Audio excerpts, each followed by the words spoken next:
Welcome to the Find Your Leadership Confidence podcast with Vicki Noethling. You are about to discover impactful lessons that help you grow as an individual, grow your confidence, and find the positive and good within you, so you powerfully and authentically become the best version of yourself. Be sure you visit our website at www.findyourleadershipconfidence.com. While you're there, subscribe to us via your favorite network. Now tune in, get ready, and enjoy the journey of emerging as a leader of exception in the 21st century. Welcome, everyone, to the Find Your Leadership Confidence podcast. I'm your host, Vicki Noethling, coming to you from Roswell, Georgia. The goal of this podcast is to bring topics and guests that will empower you to become that confident leader and take your business and your life to the next level. Today, I am so excited to have Kelli Jones as my guest. Let me tell you a little bit about Kelli. So she is a virtual lawyer for entrepreneurs and small business owners and has been practicing law for over 8 years.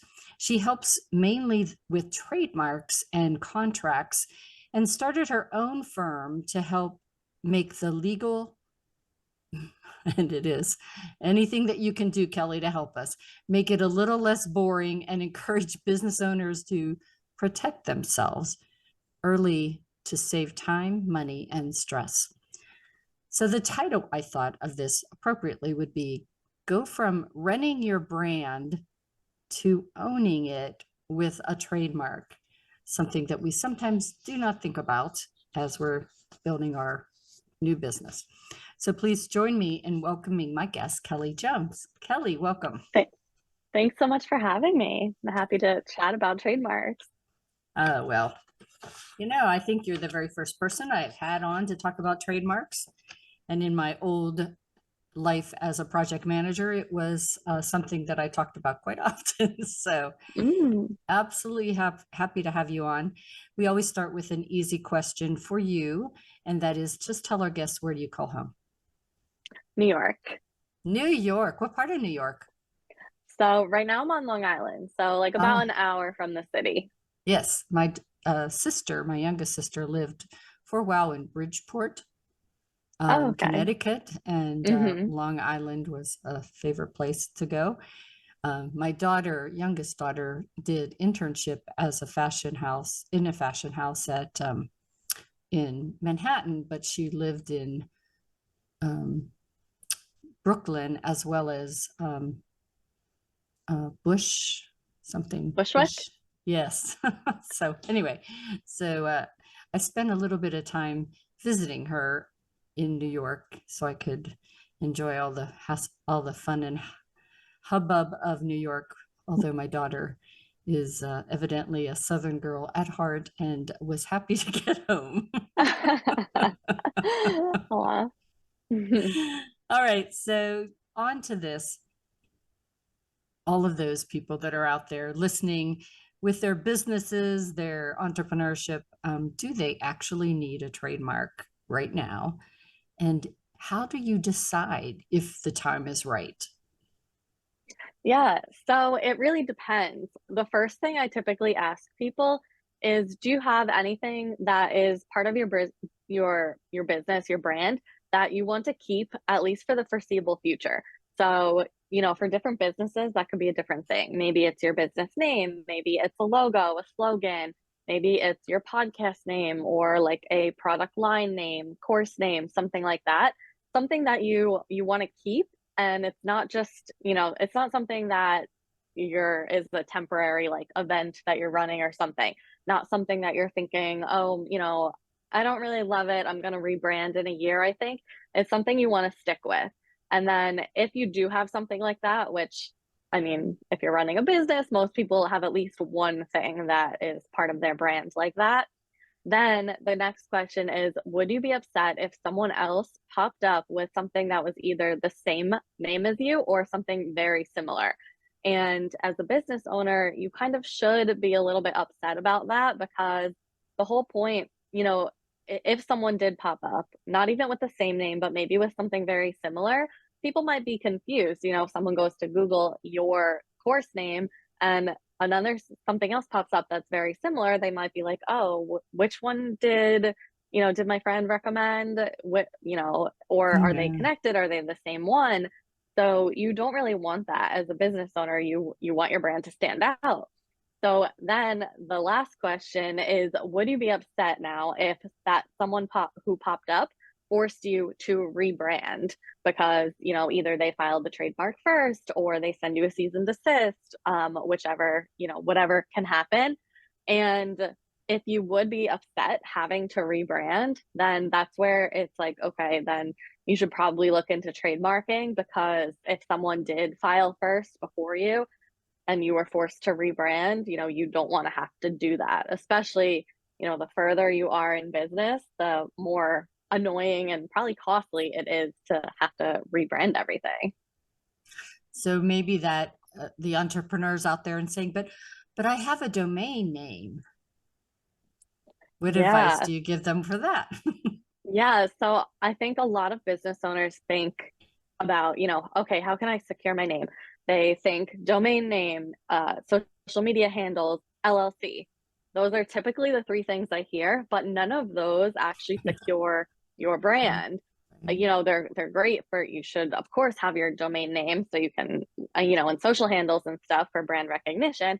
And your LLC, of course, that's a great thing too, but that is to protect your personal assets. It really has no bearing on the actual name you're using, because it's also state by state. So, you could file in Georgia for an LLC and someone could have the same exact thing in Tennessee or in New York, or, even in Georgia, they can just add an S to the end and still get approved for that LLC, but still going to confuse someone if, Yeah. your business is one thing and another one just has an S added to the end. So the trademark is federal. So that's really where you get ownership over your brand in connection with your goods and services. So you can't just own it and stop anyone from using anything that's either the same or similar to you, but you can within the same field, the same goods and services. Anything where it'd be confusing if someone saw it and they'd be like, oh, are you related? Are you not? If you're selling jewelry and someone else has a financial consulting firm, and two names are similar, they can probably exist, because I'm not going to accidentally buy jewelry when I meant to hire a financial consultant and vice versa. But if it's a financial consulting firm and maybe a financial coach online, or even a business consulting firm, that's much closer. That could be more confusing. So that's really what the trademark protects against, and that's really how you secure that ownership of that name. Yeah. I worked for a very large transportation company, and we had done a lot of those cease and desist people to people who put our initials in their name or taken on the abbreviation. So definitely know and understand that. So whenever you're filing the trademark, do you want to do it early on to save money, or is there no difference in when you do it, just that you do it? Yeah, so the best thing to do is to file as early as you can in your business, really as early as you know that it's something you want to stick with, because the issue is that if someone else were to file for something before you, your trademark application, when you go to file, would be refused because of their either pending or registered trademark. So that's really where the issue is, because technically the law is whoever's using the name first technically has the most rights to it. But if you don't file first, and let's say someone else files and then I go to file my trademark and someone else has already filed, so I know mine is going to get denied, but I know that I was in business, 5 years longer than them, but I just waited to file my trademark. I can still file, but I'm probably going to get denied because of them. And if I want to fight for it and say, well, I was using it first before them, then you basically have to file. It's similar to essentially a lawsuit with the trademark office, and doing that, against that other person who filed before you, It can cost, on average per the trademark office is about 95,000 is the average cost. And it also can take a couple of years. A lot of business owners don't have that kind of money to just throw around to a Right. lawsuit. Mm-hmm. So that's really the difference with like, yes, I know it's hard when you're like earlier in business to think about like, oh, I'm going to pay a couple thousand in legal fees. But when it comes down to it, it's like, okay, you prioritize that relatively early in your business, or down the line in a couple of years when financially you could now afford that couple thousand legal fees, it might be more on that much higher end because now you have to Mm-hmm. try to fight for your brand. So that's really where filing early is going to save you a lot of money in the long run. Do you find that there are businesses that file trademark names or products, service, whatnot, that they aren't currently using, but may may at some point use, really to just keep people from having anything close to their name? Yeah, so typically it's almost 50-50 in the number of applications that get filed where the business is already using the name, and the other 50% is businesses that haven't yet launched. And a lot of times this is because they want to essentially hold their place in line before they launch, especially like if it's a product or something that takes a while to actually bring to market. They don't want to continue to brand it or, make all this inventory that is Yeah. branded with a name that they haven't yet filed for, and then they're stuck, out all of that money having to then rebrand it. So that's why a lot of times they'll file ahead of time to kind of hold their place in line. And the process allows for that. You basically, the only difference really is that you're showing your proof of that you're actually using it during the process rather than in the initial application. So the timeline of it is slightly varied because of that. And you basically, when they review your application, they say like, okay, we're ready for you to show proof of use. You have 6 months to do that. And then if you get to the end and you still, you're still not at market yet, you can file extensions for additional 6 month periods, up to 5 additional extensions. Mhm. So basically, if you're within a couple years of use, coming to market, then you might file that type of application. If it's further out than that, you might not, because you might run out of those extensions. So that's really where that comes in. And so you mentioned, we mentioned earlier about the fact that, say someone else has that. So if you especially have a product that, and marketing and branding and everything is costly, is it good for you to do the due diligence to do that trademark early so that you know that nobody else already has trademarked that? Yeah, typically I say the earlier you can do it, the better. It's hard to brand and put all this money into your brand when you don't yet own it, or at least are in the process of owning it, because if you do, you put money into a logo, maybe a website, like all these other things that are surrounded, coming from that brand and that brand name. It can sometimes be a waste of money if you Yeah. then have to rebrand and do it all over again. So, ideally, in an ideal world, you would want to file for the trademark. Have the lawyer clear that name, make sure it's okay to use. It's not, there's not something already pending or registered Yeah. with that name or something so similar. That way, you can then kind of have the peace of mind of like, okay, now I'm going to put money into getting a logo or getting products Yeah. or, all of these other costs. Very good advice. So, what is a legal nightmare that you would be able to help someone avoid as they're moving forward? Yeah, so I think the biggest one really is there's a couple, I guess, but one is DIYing it, because a lot of people, think that like, oh, it's just a form they file with the government. So they're just going to go ahead and try to do it. But the main benefit of using an attorney to file is really what we do before we actually even file the application. It's that full search that we do to assess the risk level of your mark, because we don't want to waste time and money. Getting a trademark takes over a year right now with how long the wait times are. So we don't want to waste all of that time, all of that money on something that you might not even be able to register. We want to do this full search to see, is there anything else out there that's not just the same, but also similar? And, when it comes to trademarks, it's similar in, does anything else sound similar, look similar, even have a similar meaning? So, if someone has like a, let's say a membership, and a couple people have memberships, and one person and their membership ends with society, and another person ends with school, another person ends with like group, like those words kind of mean the same thing.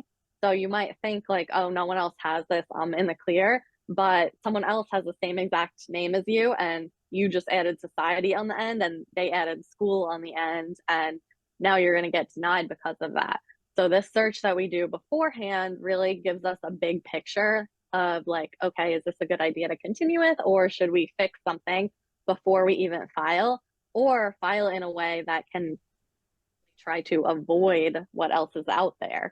So that's really like the biggest part of the whole process that we do. So its process seems very similar to when you are trying to get intellectual property. So is it often tied, especially if it's a product or service, do you have that second piece of it where you get the trademark, but you also work to give intellectual property, or do you give someone else that piece of the legal process? Yeah, so your trademark is your intellectual property, or it's a piece of it. So the trademark intellectual property is the brand itself. And then there's copyright, which is also your intellectual property, which is like the underlying, actual, maybe it's your actual course or your website or your videos or something like that. That sometimes I do, I don't typically do it, just because I like to focus on trademarks. Copyright also is a little bit shorter and easier of a process, I guess. It's not as complex. So, some people will do that on their own or go use a copyright lawyer for that, and have a little bit maybe more success copywriting than with their trademark. Very good. All right. So we kind of touched a little about this, but can you give us the maybe 9,000 feet version of the process of trademarking? Yes. So basically, we decide to work together. We do the full search to assess the risk level of your mark. I give you an opinion letter with a rating of like low risk, moderate risk, high risk. Then we go from there. If it's low or moderate, good to go. We file the application. Then you wait about 9 months where nothing happens. It's just sitting in the office because it's the government and it's a very slow process. Then finally it gets assigned to someone. They basically say, okay, you're good to go. Let's move to the next stage. Or they issue a refusal. Then, you might have to fix that, submit an argument to try to overcome it, maybe they want you to just clarify a word, something simple. So you deal with that. If, all goes well there, then you move on to publication. It gets published for 30 days, basically for anyone else to oppose if they think you shouldn't have it. Typically happens if you try to register something that's like similar to like Nike or Disney or Starbucks, those big brands, they're going to oppose you. And then finally after that, it moves to registration. So the whole process right now, the average time is 15 months that it's taking. So that's kind of an overview. And my best recommendation is always just have a lawyer handle it for you, have a lawyer deal with the headaches of like talking to the trademark office and all of that. So I'm sure like everything, there is a range of costs, but what is an average cost to do a trademark of a process or project? Yeah, so typically when you use a lawyer, I say like the average cost is around like 2,500 to like the 4,000 range, depending on what lawyer you use. Basically, that is including the attorney's fees and also the government filing fees, because the way the filing fees work is that you pay per class. So, if you're only selling like jewelry, then that's one class. But if you're selling jewelry and mugs and apparel, and you're also doing online coaching, then the filing fees can kind of add up with the more things that you have to protect, essentially. Very good. All right. So the last question I have before rapid fire is, what are some things that you might need to bring to you if you want to do a trademark?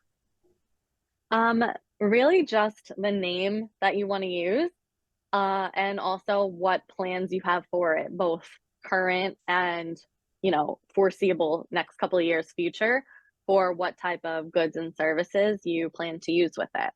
And then we take it from there. Oh, that's easy enough. So rapid fire. What do you wish that you would have known whenever you started on this journey? I think probably that it's better to just, keep putting things out there in your business rather than overthinking everything. When it comes to content or your website or everything, like it doesn't have to be perfect because you're just building upon that. So, even if it's just your drafts, like nothing has to be 100% perfect to do well in business, pretty much. So what advice would you give someone that hasn't trademarked yet, but they think they should trademark, but Yeah. still like dragging their feet? Yeah. So I typically recommend people to at least schedule a consultation, because that's only, my consultations are 97. So it's, a lower ticket way where we can talk about, see if there's any red flags that you might, that might be an issue to trademarking. And we can also, prioritize, like, okay, maybe if now is not the right time, when that might be. But sometimes just the consultation alone can save money if, I can see like, oh, there's a major red flag with your brand. Maybe we need to change something now, rather than when you wait 2 years until you have the money to have the consultation and then realize that after you've put all this time into that brand. So sometimes even the consultation alone is worth it. And, it doesn't mean you have to commit to the whole process. Awesome. All right. So if you have enjoyed learning about trademarks, as I have, and thought, oh, crap, I think I need to do this, let's have you look at the contact information so that you can do a screenshot if you're watching. As always, if you're just listening, you should grab a paper and pencil to take notes, but it will be on my website as well as my YouTube channel. And the website is findyourleadershipconfidence.com. The website for Kelli is https://www.lawyer, LAWYER, Kelli, KELLI.com. So that's lawyerkelli.com. LinkedIn, she is Kelli Ann Jones. And so Kellyanne is KELLIANNE Jones. Instagram, she's lawyer Kelli _ and TikTok, she's at lawyer Kelli. I'm going to have Kelli talk to you about her call to action, and it's all yours, Kelli. Thanks. So if you loved this podcast or you have any more questions about trademarking, you can schedule a trademark consultation with me. During this call, like I said, we'll make sure there are no major red flags with your brand. And you can also, if you're not ready for a consultation, you can join my email list so you don't miss out on any important legal information. And I share business tips and legal tips usually twice a month. Awesome. Well, if you have not done so, please go ahead and get that screenshot now so that you can be able to take advantage of Kelli's free, or not free, but her free consultation. But the definitely worth the $97 to find out if you have any red flags. Definitely them thinking pod or your logo. Who would have thought logos might be something to worry about? But there you have it. Learn something new today. So Kelli, it has been really informative. You shared a lot of information. I hope people took heed to the warning. I know, as I said, from my past life, that a lot of people don't think about trademarks or copyrights, and then something happens and they think, oh crap, what have I forgotten to do? So I hope people will take advantage of spending some time with you, taking advantage of that great offer for the consultation, and hopefully they will have a less worry, able to sleep better at night, knowing that their brands are safe because of the trademark. As always, I remind everyone that life is a journey and it is up to you to enjoy the ride. This is Vicki Noethling signing off. Thank you for tuning into the Find Your Leadership Confidence podcast with Vicki Noethling, where we share impactful lessons that help you grow as an individual, grow your confidence, and find the positive and good within you so you powerfully and authentically become the best version of yourself. Remember to visit our website at www.findyourleadershipconfidence.com and enjoy even more great episodes like this one. Again, while you're here, subscribe to us via your favorite network. We look forward to seeing you next time on the Find Your Leadership Confidence podcast.